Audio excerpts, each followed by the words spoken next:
Bonjour et bienvenue sur Médien TV. La 78e Assemblée générale des Nations Unies a retenu l'attention des observateurs internationaux, surtout sur la solidarité affichée par certains États africains du Sahel dans leur opposition à toute présence ou intervention étrangère. C'est notamment le cas de la nouvelle alliance des États du Sahel composée du Mali ou encore du Burkina qui se sont montrés solidaires du Niger. On fait le point sur cette participation africaine avec notre invité Henri Nzouzi, analyste politique en direct avec nous depuis Bruxelles. Bonjour à vous Henri Nzouzi.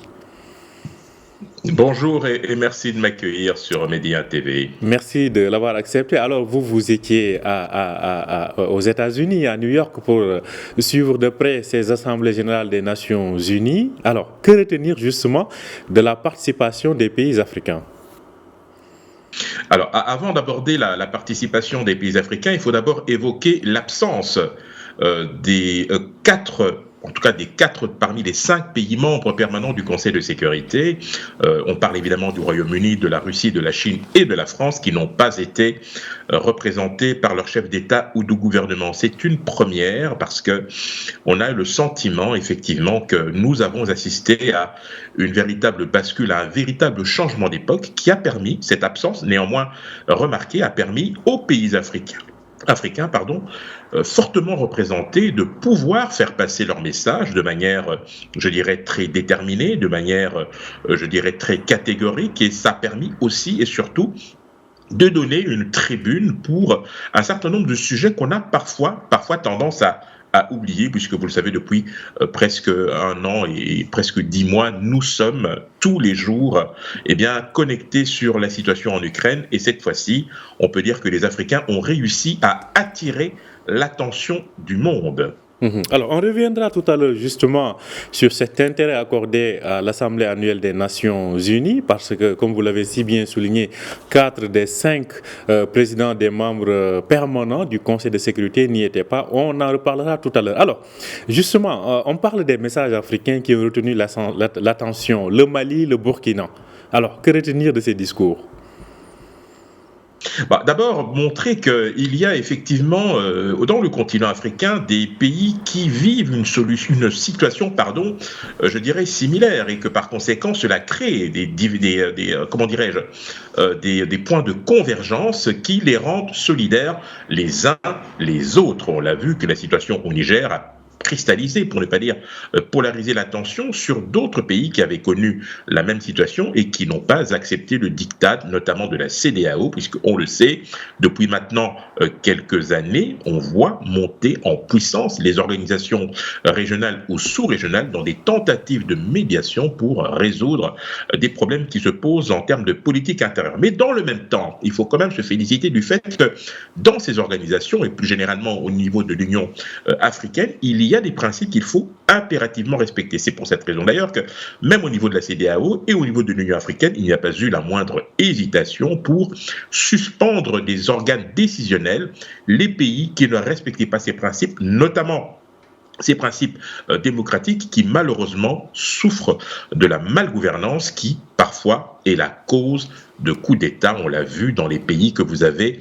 évoqué. Aujourd'hui, il y a une prise de conscience sur le continent africain sur, d'une part, la nécessité d'éviter ce genre de situation, mais sur la manière aussi de faire en sorte que ceux qui sont en situation de gouverner puissent ne pas se laisser tenter par des dérives autoritaires qui peuvent donner lieu à des coups d'État. Et ça, c'est malheureusement une chose à laquelle il va falloir s'habituer. Pour autant, il faut reconnaître que sur le continent, nous avons effectivement cette prise de conscience sur la manière la plus efficace de résoudre ces problèmes en interne, et l'on fait de moins en moins appel à la communauté internationale. La preuve, c'est qu'en République démocratique du Congo, il y a une demande expresse pour que la MONUSCO puisse quitter la RDC dans les meilleurs délais, avec bien évidemment un chronogramme accéléré.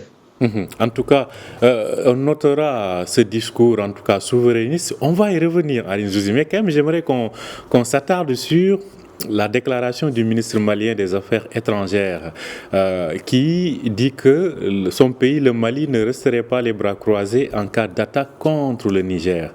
Alors, à qui s'adresse cette déclaration ? Alors, on ne va pas se mentir.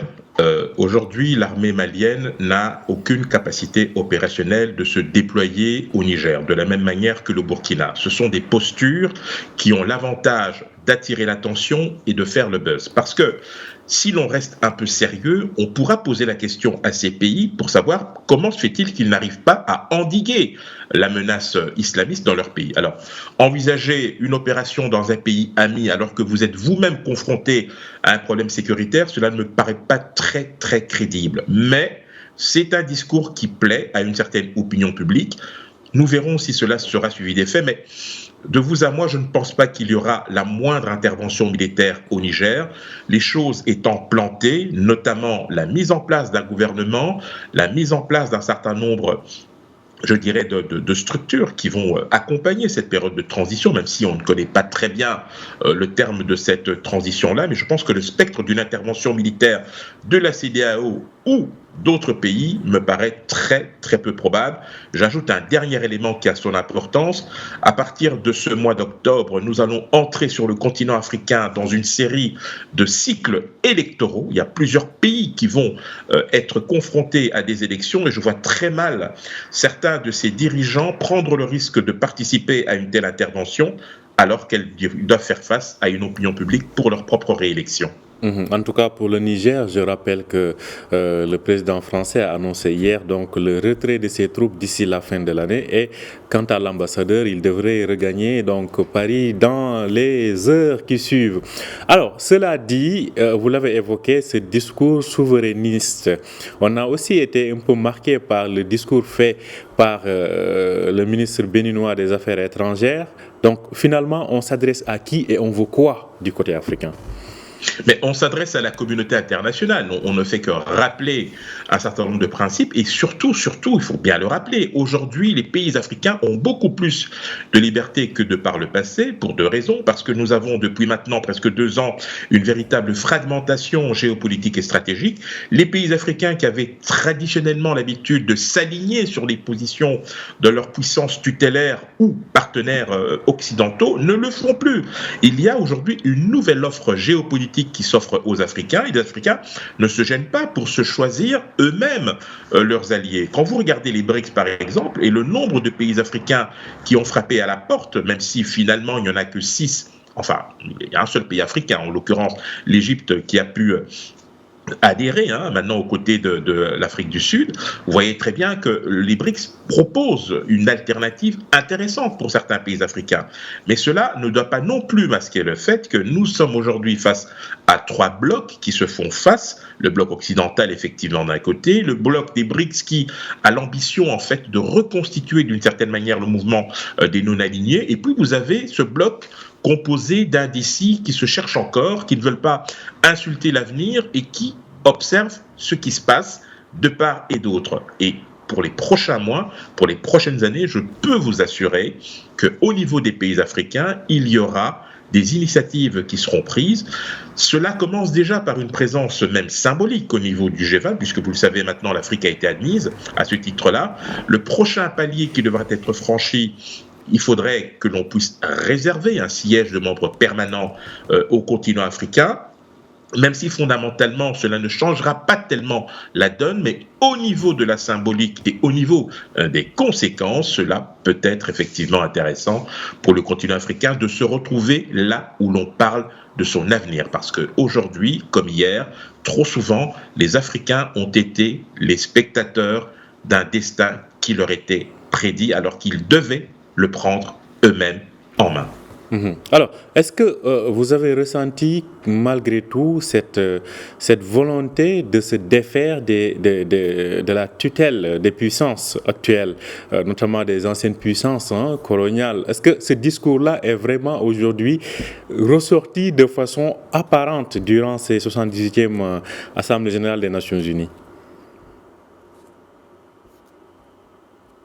Ne veulent pas insulter l'avenir et continuer à ménager leurs partenaires traditionnels. Et puis il y a ceux qui sont dans la rupture. Ceux qui sont dans la rupture, on les connaît, parce que ce sont essentiellement les pays qui ont connu un coup d'État en Afrique de l'Ouest. On va quand même le rappeler, le Mali, la Guinée, le Burkina et maintenant le Niger. L'exemple du Gabon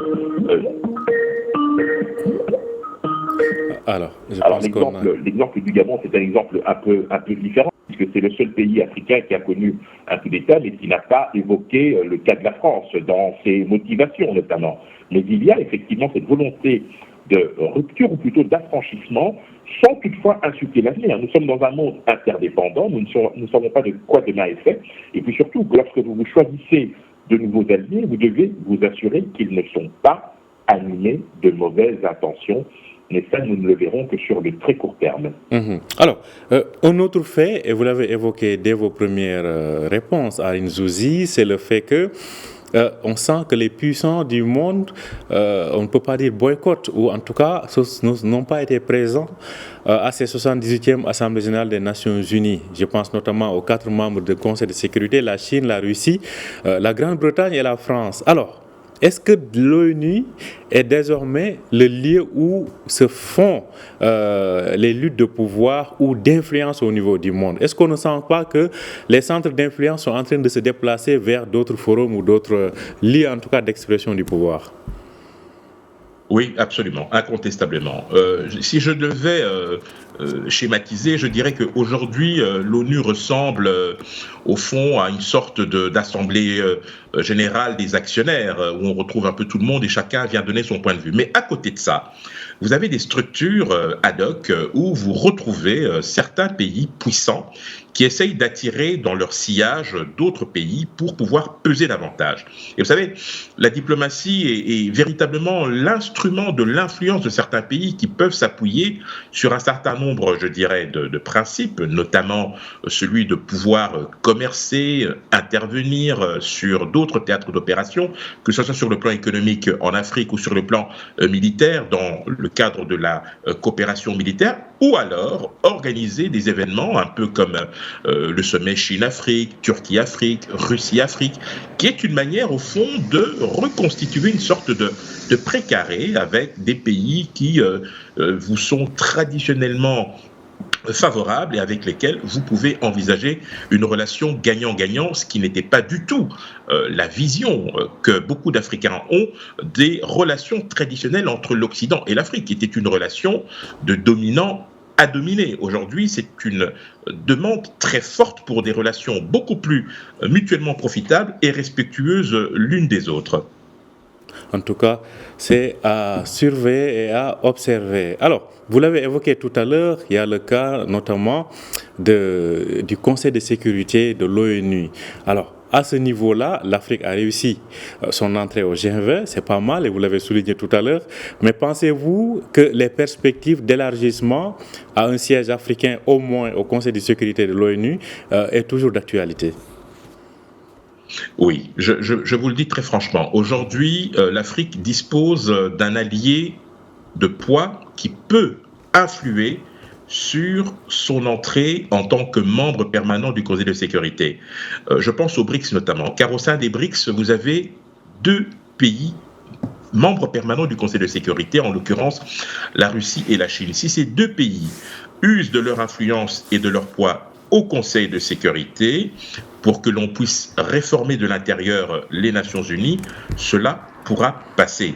Évidemment, il faudra peut-être s'attendre au veto de 3 autres pays membres permanents, on pense à la France, au Royaume-Uni et aux États-Unis, mais une dynamique est tout à fait possible pour que l'on puisse accueillir l'Afrique effectivement au Conseil de sécurité, ce qui ne serait que justice. Aujourd'hui, l'Europe est représentée par 2 pays, par extrapolation 3 si l'on parle de la Russie, vous avez la Chine qui représente l'Asie, mais attention à ce petit jeu-là, parce que l'Inde pourrait effectivement revendiquer aussi un siège, et lorsque vous allez au Moyen-Orient, vous avez aussi des pays influents comme la Turquie, qui pourraient aussi avoir leur mot à dire. Mais c'est vrai que nous sommes, je dirais, à un moment charnière de l'histoire des Nations Unies.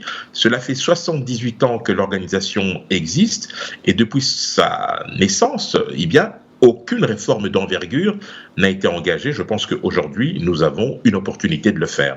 Une opportunité donc qui devrait, en tout cas, ou qui doit se concrétiser pour respecter aujourd'hui les évolutions aussi bien démographiques que les tendances d'émergence en cours dans le monde. Alors, l'ONU, ce n'est pas que de la politique, il y a aussi l'aspect socio-économique. Avant juste les AG, on a tenu cette rencontre sur les ODD, les objectifs du développement durable, dont on sait que la plupart des objectifs, ou en tout cas des points inscrits en tant qu'objectifs à réaliser, ne sont pas en bonne voie. Sur ce plan-là, quel plaidoyer avez-vous senti de la part des pays africains? Alors, la première chose qu'il faut rappeler, c'est que les ODD sont venus à la suite des objectifs mondiaux pour le développement, puisque entre 2000 et 2015, il y avait 8 objectifs qui avaient été assignés au pays pour pouvoir y parvenir. Le résultat n'est pas du tout à la hauteur, et depuis septembre 2015, 193 États se sont engagés vers ces fameux 17 objectifs de développement durable. Vous l'avez évoqué, il y a quand même pas mal d'événements qui ont occasionné en tout cas le retard de sa mise en œuvre. Rappelez-vous, il y a 3 ans, lorsque la Covid arrive, ça marque un temps d'arrêt, évidemment, dans la volonté de certains pays, surtout africains, de pouvoir atteindre certains de ces objectifs.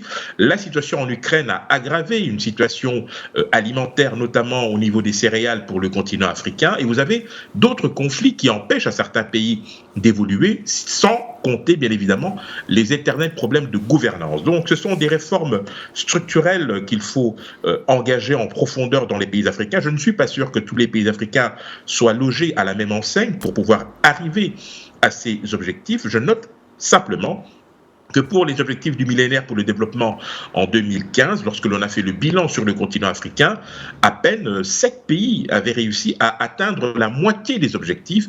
Et je pense que pour 2030, nous serons assez loin du compte. C'est la raison pour laquelle il faut aujourd'hui créer des points de convergence et mutualiser les efforts des uns et des autres pour essayer en tout cas d'avancer dans la réalisation de certains de ces objectifs. En tout cas, ce sera la dernière question que je vais évoquer avec vous, Anine Zouzi, c'est celle relative, bien évidemment, au climat. L'Afrique fait son plaidoyer. À ce niveau-là, qu'est-ce qui a été dit et qu'est-ce qui peut-être peut encore être obtenu? Davantage de solidarité, mais vous savez, cette solidarité doit d'abord commencer entre les Africains. Je pense qu'une chose est de demander que l'on ne puisse pas oublier le continent, et une autre est la capacité des Africains à pouvoir se réapproprier leur propre destin et à développer en interne des mécanismes pour pouvoir avancer. Je pense qu'il faut sortir de cette posture victimaire et victimisante, être beaucoup plus volontaire, être en capacité de prendre des initiatives et surtout d'aller dans la même direction. Tout à l'heure, je vous parlais de certains pays qui restent un peu entre deux camps parce qu'ils ne savent pas se déterminer. Vous avez encore des pays, malheureusement, qui sont très largement tributaires de l'aide internationale et qui, aujourd'hui, évitent ou hésitent à prendre des positions ou des initiatives pour ne pas insulter l'avenir. Ces pays-là, nous les connaissons, nous n'allons pas les citer. Mais ça va rester l'éternel problème sur le continent africain. Un éternel problème donc qui exige solution. Merci à vous, Anine Zouzi, d'avoir été en direct avec nous ce matin sur Médien TV. Je rappelle que vous êtes analyste politique. Vous revenez de New York, donc, où se tenait l'Assemblée générale des Nations Unies, la 78e édition, et vous nous faisiez le bilan donc de la participation africaine. Merci d'avoir accepté notre invitation encore une fois. Merci, tout le plaisir était pour moi. À très bientôt, j'espère. Partagé. Merci à vous aussi de nous avoir suivis. Je rappelle que vous pouvez retrouver cet entretien sur notre site www.mediennews.com. Bonne journée, bonne suite de programme sur Médien TV.